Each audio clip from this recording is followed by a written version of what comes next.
Kaibad ng pepainawang pilang banwaking politika, pasibayo ya kanong manalakaran. Ing three-termer councilor, king Baleneng Arayat, ay Jeffrey Luris, awsan da kanitang action man.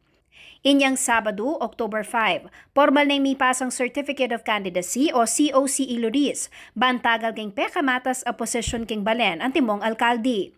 Kaya ben na lang mig-file Luris, ing kayang running mate ay San Juan Banyo Barangay Captain Froilan Soriano at agal Vice Alcalde. Kaya ben mo naman king Team Luris, ti Ferdinand Doc K. Cabigting, Zaldi Guevara, Alice Simbol, James Gatchalian, Ernie Pelayo, Benjamin Gamboa, Vladi Sigua at Larry Espino para konsyal.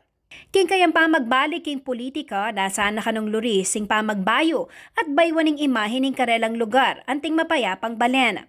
At kalupan na ning kayang meging advokasya kanitang aktibo ya pang manungkulan, prioridad na kanong di ng pansin ding programa para king kabulasan da rin kayang sasakupan.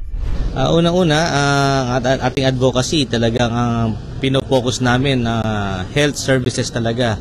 No? Dahil mula sa pool nung ako po yung naging konsyel ng bayan, lagi ang problema ng taong bayan, lagi hospital, gamot, hospitalization.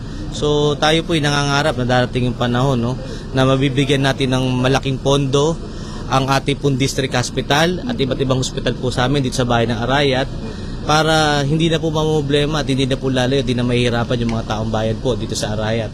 Nung may palad ya kanong manyambot, solusjonano kanong Luris ni nga kakit ng pamagkulang king karelang Balen. Kaya ben na kanukeni ing infrastruktura ay gitdang pakinabangnan ding kayang kabalen.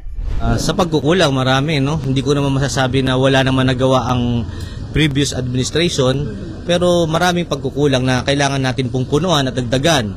Una-una, yung mga daan po namin dito at nakita naman natin baku-baku yung mga daan na meron po kami dito sa bayan po ng Arayat.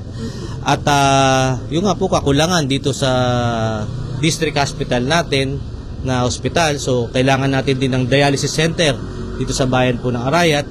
At ako po priority ko rin magkaroon ng 30 ambulance dito sa bayan po namin na bibigyan po namin bawat barangay na ambulansya. Maragulya kano tiwala yung kayang running mate king pangarap at nasa ng Luris. Inyapin iya kano yung pinili ng abayan king laban king daratang nga eleksyon king May 2025. Ang Team Jeff Luris po ang may pinakamagandang adhikain, detalyadong mga solusyon para po sa problema ng aming bayan. At sa pamumuno po ni Mayor Jeff Luris, nakita ko po ang katangian ng isang leader na matino, maayos, may takot sa Panginoon Diyos, tapat sa tao at may malasakit at puso sa interes at kapakanan ng bayan po ng Arayat. Kaya bena naman Luris din kayang pamilya king kayang pamag-file COC.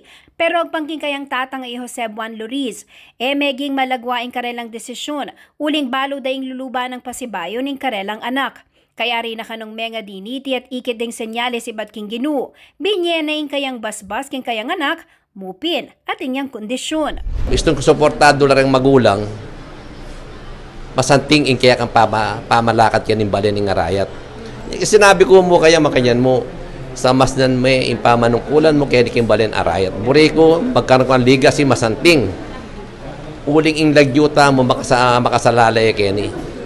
Uli niya ang pangarap ko kaya di king Balen Arayat, munladyo ing Arayat, tatakot din tao. King Aldoning pamag-file ng Team Luris, malawot la ring eksena karing aliwang COC filing ding kakandidato na sa paktawo, masigla at daramdaman ng mga sikan na tugtugan. Mapilang katao lamo ding akit at kerakalan, kapamilyada lamo ding mag-file COC ding at syu. Gusto namin simple, pero makabuluhan ang aming pong pagpa-file ng COC.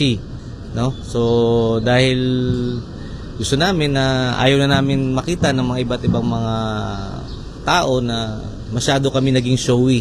Basta gusto namin simple lang ang aming naging desisyon sa pagka-file. At king kutang nung nanoing bentahin na ning Team Luris, kareng-karelang maging kalaban king midterm elections. Halos lahat kami ngayon nakapag-aral, at ma-experiencado sa pamamahala po ako, naging 3-term municipal councilor na never tayo na-involve sa anuman at wala tayong bad record dito sa bayan ng Arayat.